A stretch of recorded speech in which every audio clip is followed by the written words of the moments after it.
Citizens for democracy వాళ్ళు ఇంకొక అంశం కూడా లేవట్లేదు. జగనన్నే రాష్ట్రానికి ఎందుకు కావాలనే కార్యక్రమం ప్రభుత్వ కార్యక్రమంగా ఎలా నిర్వహిస్తారు, పార్టీకి ప్రభుత్వానికి మధ్య రేఖను చెరిపేస్తున్నారు అని ఎలక్షన్ కమిషన్ కూడా ఫిర్యాదు చేశారు సార్. అదే నేను దాని గురించి చెప్తున్నా. స్టేట్లో జరిగిన డెవలప్మెంట్ గురించి, ఎకనామిక్ ఇండికేటర్స్ గురించి మొత్తం వివరాలన్నీ ఇచ్చి ఇంటింటికి తీసుకెళ్తుంది.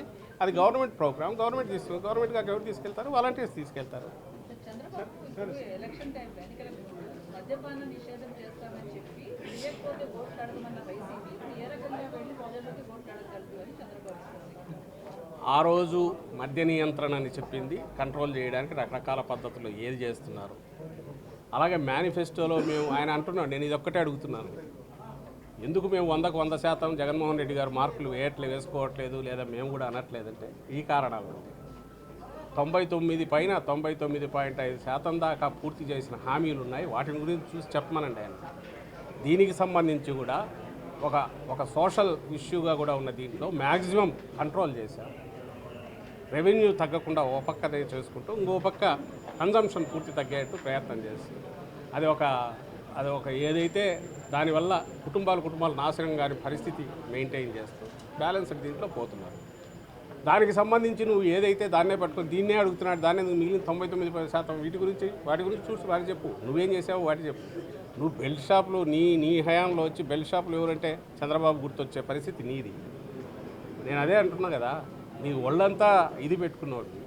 మా జగన్మోహన్ రెడ్డి గారికో మాకు ఎక్కడ మరక ఉంది అని చూపి చిన్న మరక చుక్కలాగా ఉండేది కనపడుతుంది అని చూసి వెతికే ప్రయత్నంలో నువ్వు కింద మీద పడుతున్నావు. నీ వైఫల్యం అక్కడే కనపడుతుంది. చంద్రబాబు నాయుడు వైఫల్యం అసలు ఎక్కడ ఏం పాయింట్అవుట్ చేయాలనే పరిస్థితిలో ఉన్నారు. కాబట్టి ఏదైతే ఇష్యూ మేము కూడా చెప్తున్నాము, నియంత్రణ దిశగా లాంగ్ టర్మ్లో ప్రయత్నం చేస్తామంటున్నాము, దాన్నే పాయింట్అవుట్ చేసి ఇది ఎందుకు చేయలేదు చెప్పంటే ఆయన అక్కడే తెలుస్తుంది కదా, ఎత్తి పీరియడ్ దివాలా కోరుతున్నాం అక్కడే తెలుస్తుంది కదా. పూర్తిగా ఆయన చేత ఆయన కోసం పెట్టబడిన సంస్థ అది. వాళ్ళందరూ కూడా ఉండే వాళ్ళని చూస్తే ఉన్నట్టుండి ఎట్లా పుట్టుకొస్తారు చెప్పండి నాకు. వాళ్ళకు ఒక్కసారి ఎక్కడ లేని ఆలోచనలన్నీ వచ్చి నలుగురు భావసారూప్యం కలిగిన వ్యక్తులందరూ అక్కడికి వచ్చి కూర్చొని దానికి ఎట్టి వాళ్ళు కపిల్ సిబ్బాలు ఎన్నో ఎంగేజ్ చేశారంటేనే అర్థం అవుతుంది కదా. ఎల్వి సుబ్రహ్మణ్యం గారికి కుదురుతుందా? అంత డబ్బులు పే చేయగలరా? వాళ్ళ ఫీజులు ఎంత? సుప్రీంకోర్టులో వేసిన దాంట్లో ఐ థింక్ కపిల్ సిబ్బాల్ని అనుకుంటారు, అభిషేక్ సింగ్ ఎవరో మొత్తం మీద టాప్ నాచ్ లాయర్నే పెట్టారు. వాళ్ళ ఫీజులు కోట్లల్లో ఉంటాయి.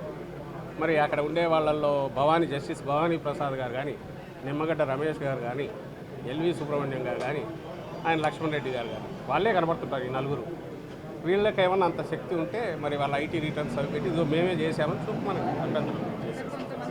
అభ్యర్థుల మార్పు విషయంలో మీరు క్లియర్గా ఒక మాట చెప్తున్నారు, పర్ఫార్మెన్స్ బేస్డ్ అన్నారు. కేవలం ఇప్పుడున్న ఎమ్మెల్యేలను మార్చడం వల్ల పర్ఫార్మెన్స్ బేస్డ్ అయినప్పుడు ఈ ఎమ్మెల్యేలను ఇంకో ప్లేసులో పెట్టడం వల్ల ఆ పర్ఫార్మెన్స్ అక్కడ వర్కౌట్ అవుతుందని భావిస్తుంది party. Performance in the sense local conditions పెట్టి ఉండొచ్చు, దీని వెళ్ళవచ్చు, వీళ్ళ రిక్వైర్మెంట్ ఇంకో దగ్గర అయితే బాగుంటుండొచ్చు. వీటికి సంబంధించి అన్ని బేరీజ్ వేసుకొని మేము పెట్టుకుంటున్న టీమ్ ప్లేయర్స్ అబ్బాయి, ఇది మా టీం, ఇది జగన్మోహన్ రెడ్డి గారు చంద్రబాబును పెట్టుకోమని వద్దనే అన్నాడు. చంద్రబాబు నాయుడు అదే ఇంతకుముందు అన్న ప్రజామతం ఆయనకే లేదు, వాళ్ళకే దొరుకుతుంది కానీ అది చూసేది ఏముంది. మళ్ళీ ఎవరికి చెప్పడానికి రహస్యం అంట, ఏమో ఓపెన్ ట్రాన్స్పరెంట్ పెట్టచ్చుగా.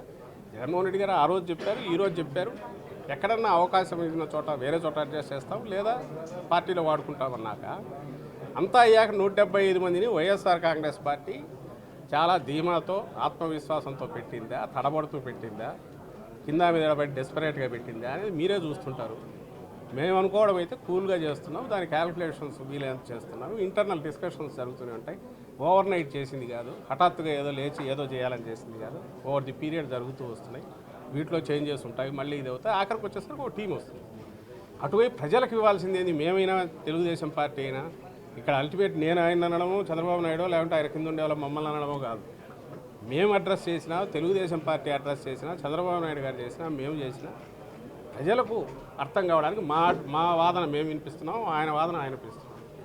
మాకు తెలిసి ప్రజలకు సంబంధించిన వరకు వైఎస్ఆర్సీపీ చాలా నిబ్బరంగా ధీమాతో ఆత్మవిశ్వాసంతో అడుగులు వేస్తున్నట్టు కనపడుతుందని మేము అనుకుంటున్నాం.